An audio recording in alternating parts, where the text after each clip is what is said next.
Hi, welcome to Stoughton Spotlight. I'm your host, Jeffrey Pickette. We're continuing our Conversations with the Candidates series, interviewing the candidates running for selectmen and school committee in this year's town election. This year, there are 4 candidates running for selectmen and 2 candidates running for school committee. And on this episode, I'm joined by one of the candidates for school committee, the current chairman of the school committee, Dr. Erdem Ural. Erdem, thanks for joining me and welcome. Good morning, Jeff. Thank you for giving me this opportunity to come. I also thank SMAC for arranging for it.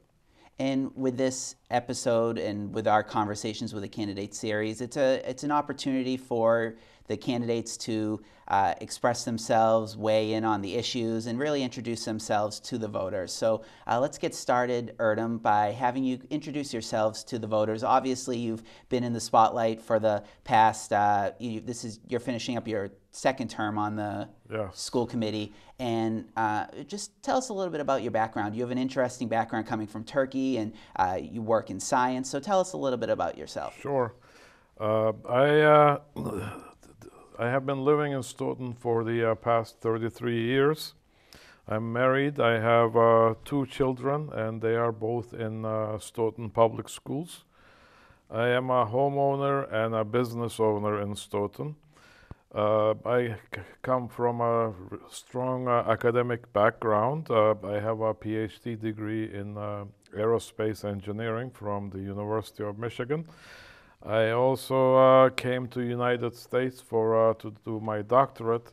I got a scholarship from NATO. It was a full scholarship, so I'm really grateful that that opportunity presented itself to me. I have numerous publications in professional journals, and also have awards for best paper in symposia. I am an experienced educator. I have been serving on the school committee for the 6 years. I also teach occasionally as an adjunct professor at the Worcester Polytech Institute. Now they changed their name to WPI. Mm-hmm. It's like KFC. I also, for professional organizations like American Institute of Chemical Engineers, I teach what do you call it? The continuing education program for engineers. I have a strong management track record. I am the founder of my company. I serve on numerous national and international committees, and I am the chairperson of the Committee on Hazard Potential of Chemicals for American Society of Testing of Materials. I am committed to community service. I served as a member of the Finance Committee. I served as Vice President of the Special Education Parent Advisory Council. Well, let's get to your involvement with the school committee and how you became involved with the school committee and how you decided to run. I became aware of the Stoughton schools when my firstborn became of kindergarten age. He is now his 7th grade. So we went to school, and then I got involved. Can we fix this? Can we fix that? And then I started going to school committee meetings. At that time, there was a lot of argument about there was a superintendent at that time, McCarty. Do you remember? Mm-hmm. Claire McCarty. So there were a lot of arguing, and then they put me on the search committee for selecting a new superintendent. So that's how I got involved. Then somebody said, "Why don't you run for the school committee?" I ran, and much to my surprise, because I was total unknown in Stoughton, I got elected. And so, what's your reasons behind your goals for running for re-election this time? What do you want to see the school committee do in the next 3 years if you're elected? The top priority is the new high school, so we have to all work together to make that happen. The education quality, we need to improve the education quality so that all the kids in Stoughton do the best they can. We have to improve the fiscal responsibility and improve the efficiency of the system. Let's start with the high school, and that's something that over the last year has really heated up with in terms of making progress. And there's a committee now, a building committee for the high school. What would you like to see happen with the high school? I know there needs to be a feasibility study, but if you could weigh in on this, what do you think is best for the future of Stoughton High School in terms of its building? I think the current situation is not tolerable, so it has to be fixed. My kid is in 7th grade. In 2 years, he'll be in high school, so parts of the high school is horrible, so that needs to be remedied. Are you talking renovation, replacement? What would you like to see? That one will be up to the findings of this committee for the feasibility study. That's the purpose of the feasibility study. It's really hard now to tell, what would be the best solution. Then the cost comes into play, and you're looking at a hefty price tag. So this, along with other buildings in town that the Stoughton is looking to either improve, renovate, replace, how do you afford this? How do you, as a member of the school committee, how does the town plan to budget for these large capital projects? Well, the cost, whether we repair it or whether we get a totally new building, there will be a cost either way. So that will come from the feasibility study, because cost of doing nothing is, there is a cost, and cost of major renovation is expensive because you will still end up with a old building that's renovated. That is, if we get a new high school, the numbers that are flying out there is about $100 million. Roughly 60% of that will come from the Massachusetts School Building Authority. So we have to, finance $40 million. Which, just to put in perspective, is roughly the size of the school department's budget this year. Give or take $1 million. So that would be, too expensive to finance within the budget. So it has to be. Some kind of 2.5 override, or what we call the debt exclusion. So the difference between 2.5 override and the debt exclusion is that you just exclude that particular amount of debt, and once it's the money is paid off, you go back to the original level of taxes. Is that what you would favor, or would you favor the just general 2.5? No, it will have to be. I wouldn't. I wouldn't support the 2.5 override forever. I would support the debt exclusion. But when you talk about paying $40 million over 20 years, so that means we have to pay $2 million a year, and then we have about 10,000 households. So 2 million divided by 10,000 households would be, what would it be, Jeff? I don't have my calculator. 2 million. So that would be about $200 per household per year. So that is doable. But on the other hand, we got a lot of people on fixed income. We got senior citizens. And then, our taxes have been going out. Our tax rate has been, like this year, I was surprised to find out we have a $1.5 million surplus, because the tax revenue is much higher than is anticipated, even though there is no growth. So that $1.5 million. So if it was up to me, I'm not a selectman to decide this. I would, instead of using that budget surplus to fund next year's budget, I would put it away for a high school building fund or some kind of capital plan. Yeah, capital fund, because this selectmen are looking for a budget increase about 4.6%. Well, let's talk. You bring up the budget. Let's talk about the school budget. And the vote was 3-2, and you were actually part of the two that voted against the budget when it came to vote in December. Yes. So can you just explain your thought behind that, and why you ended up voting against the proposed budget? What in that budget caused you to vote against? Well, first of all, that 4.9 percent increase is a little on the fiscally irresponsible side. And if it was all the money was going into the education, improving the quality of education, I would have supported 100%. But I didn't see that in the budget.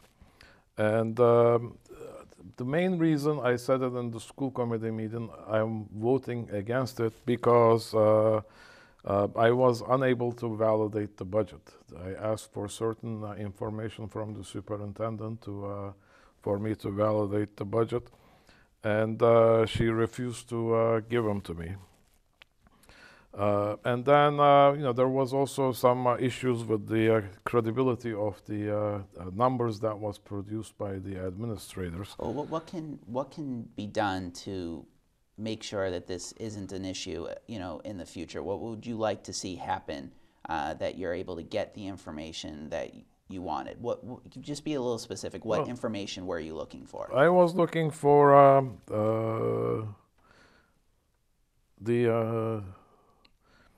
I asked for the business manager come to the school committee meetings. I also asked for the department managers come to the school committee meeting when we talk about the budget. I said in the past, the department managers or these high school principals, the school principals would come to the school committee meeting saying, this is what we need for the education. So we haven't had that in a while. And then superintendent said, we never had that happen. And then the next meeting, I went and looked at the minutes. And in the minutes, it was showing that, the principals were coming to the school committee meeting explaining their budgets. So I need more transparency. I need more information. And I would like to build up my confidence on the administration.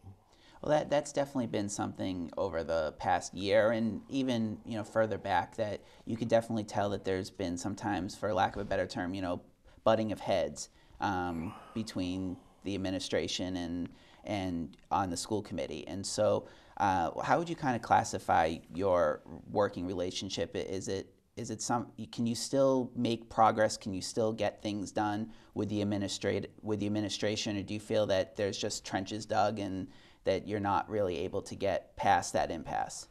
I think that we work together. I'm the school committee chair, and the butting of the heads, it doesn't matter because this administration, or more so the superintendent, reports to the school committee. So whatever the school committee says, it goes. So I think it's good that I'm keeping the administration accountable, because somebody has to. We have to watch for the interest of the children and the taxpayers. So even though you're chair, sometimes you find yourself, as in the budget vote, in the position of the minority vote. So how do you do that from a minority standpoint, where you might be one or two voting against, and you still have the majority supporting what the administration asked for? I think that's very healthy to have a disagreement in the committee, and the role of the chair is not to dominate the committee. I respect every single committee member. I respect the superintendent. I respect the administration, and I respect all the teachers. So the role of the school committee, any committee chair, is to facilitate the meeting. So if the members want to talk about certain things, I put it on the agenda, and then we discuss it. Difference of opinion is always healthy, so I love that. And then we debate the issue, and then we vote it. Looking back at the past year, how would you evaluate yourself as chair? Because you mentioned, respect, and some of the conversations on the school committee can get heated, and sometimes I wouldn't call the tone of the conversations to be 100% respectful, and I'm not talking about anybody in particular, just overall. How would you kind of evaluate the way the discussions on the school committee have gone? Well, if you watch the meetings, you will see that I was always respectful to all the school committee members. It's true that one or two members of the board raised their voice and then acted a little emotional matter, but I respect them, but it's their prerogative. And lately things have been calmer. I mean, somebody posted a selectman meeting on the website. Yeah, school committee is not the only meetings that and have I say, contentious oh my arguments, God, right? we come out like smelling roses. Yeah, it's not, the school committee is not the only committee that has But arguments. I think that's healthy. That's the disagreement is healthy in the process of democracy. But does it get in the? Do you ever feel that it's getting in the way of making progress or just being productive on the school? Has there ever been a point over the past year where it's gotten in the way, where it's just the disagreement is it's just too much to get past? Not really. Mm-hmm. I mean, we just the democracy. When I became a U.S. citizen, we learned about how the American democracy works, and also the checks and balances. See, we got the checks and balances. We got the executive branch, the superintendent. School committee is like the people who make the laws or the legislator, and then we got the town meeting. So it's really healthy to have a difference of opinion and air them, and the law requires that they should all be aired in the open session, and I love that too. So I think it's really healthy, and I don't remember a single issue that wasn't resolved to my satisfaction.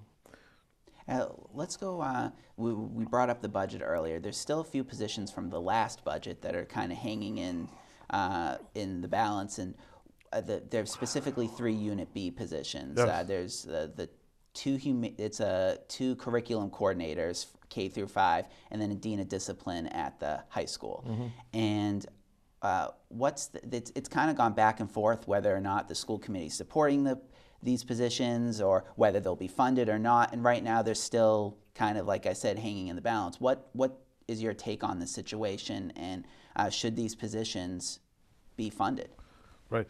I think, in my opinion, those positions are not needed. But the school committee voted on this issue multiple times. Again, that shows you my character as the chair, because I let that happen. One member said, "Oh, I want to change my opinion.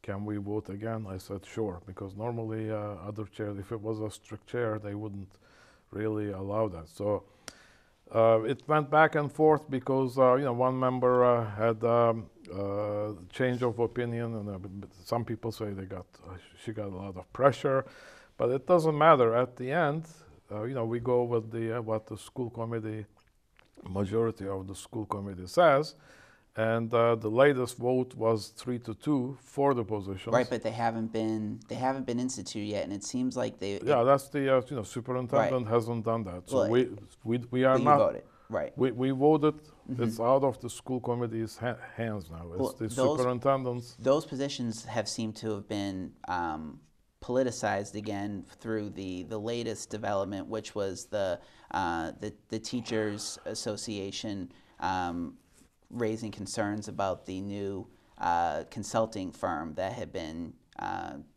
created by the superintendent and these positions, and they're kind of tying these positions in. What's your take on the consulting firm that the superintendent is forming with other employees from the administrative side of the Stoughton Public Schools? What's your take as school committee chairman?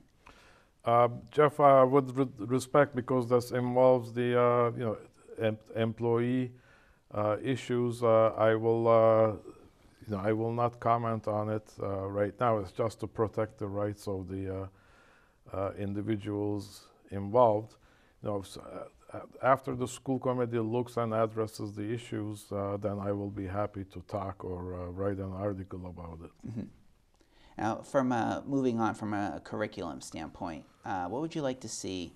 You mentioned earlier in this interview about striving to have academic excellence in the schools. What would be a curriculum initiative that you'd like to see added to the schools or focused on?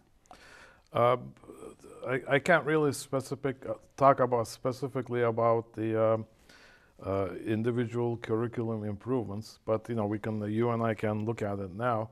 But the main issue is improving the student achievement.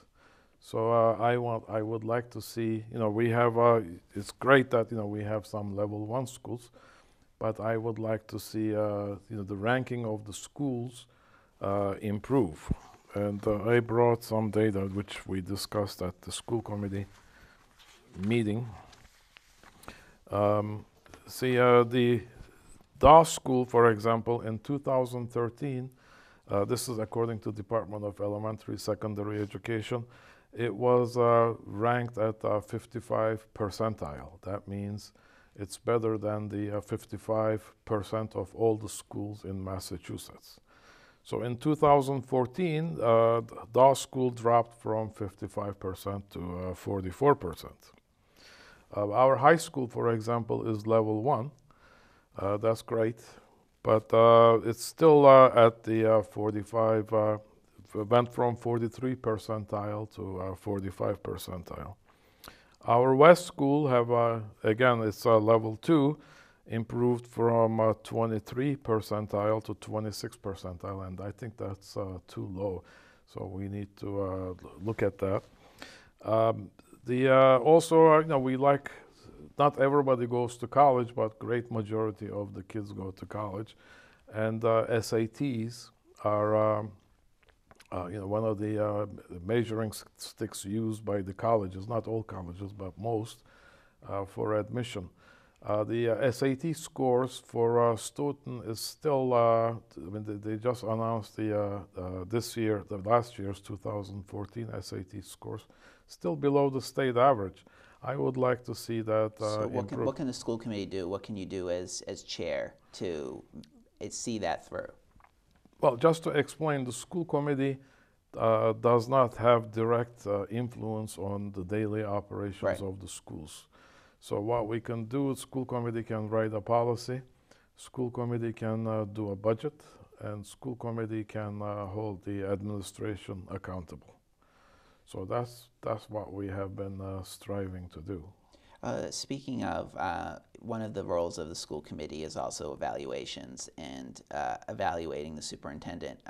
What would your evaluation be? Briefly, we only have a few minutes left, but what would your? It goes by quickly, right? I was saying, how are we gonna fill half an hour, right? Jeff? You're so great.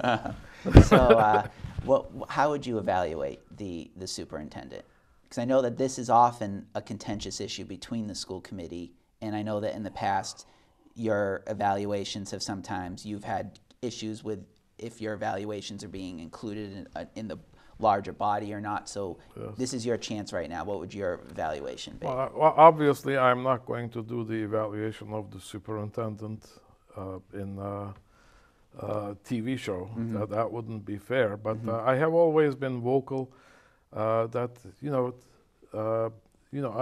I'm not here to get rid of the superintendent. I think superintendent is good.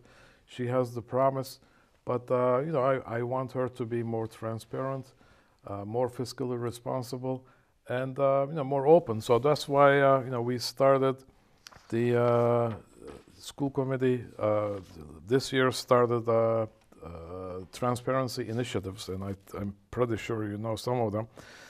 We started publishing all the board member packets online. I don't know, have you seen it? Yes, they're on the school's website. So a lot of people, they love that, because in the meetings, things happen, people do not understand what's the discussion. So now they can download it and then just flip through the pages, just as the school committee members doing. I tried very hard to have department heads present their budgets. I think that's really important part of the process. Also selling it to the public, say, oh, this principal is, like the high school principal saying needs that. So I think that's an important thing to do. We did the hold public hearings before the committee vote. Before the committee voted, and then law requires us to hold public hearings. Committee voted in December, but the board, the public hearings were held in March. So we switched that around, so have it before the committee vote. And then we started doing office hours. So far we had only, with the snow, we haven't had a great turnout, but I had heard a lot of good feedback about that. And then have you considered maybe doing an online one instead, or? That's interesting, Jeff. Maybe with the idea of SMAC, we could do that. That may be a good idea. You know, Jean Ostroff? Yes. She told me her husband is a selectman in, I believe, Natick. Mm-hmm. And what they do is they just take like 2 lawn chairs, throw it someplace, 2 selectmen, like if there is some kind of a farmer's market. Right. But I think that's a great initiative. The other thing we have started doing is that before last year, the school committee vote or the chairman's signature were considered as a rubber stamp. When I found out the town manager was paying the school department bills without school committee even seeing the bills, I just couldn't believe it. So we are turning that around. The school committee assert its responsibility and its rights to make sure that, because we are elected to do a job, and if we're just if we are being used as a rubber stamp, that's not right. No, speaking of transparency, is it somewhat, not that this is necessarily directly related, but is it with the length of the meetings where there are sometimes 3+ hours, is it hard to keep people engaged in watching the meetings when they're that long? And do they need to be that long? Well, that's why I like these SMAC started. I have lobbied strongly for SMAC to have these meetings online. So what I do is, because in the meeting, a lot of people talk for a long time, but there is a lot of ease, ahs, thinking about things to say. So what I do is, this is also for the benefit of the audience. I start the video on the SMAC website, and then I play it at the 150% speed. Still very legible. So the 3-hour meeting becomes a 2-hour meeting. Now, we're near the end of our time, and I just, on the other shows, I've done some quick hits, so just to be fair, I'm just going to, as brief as possible, just so that we get this Multiple choice? Best spot to relax in Stoughton. My home.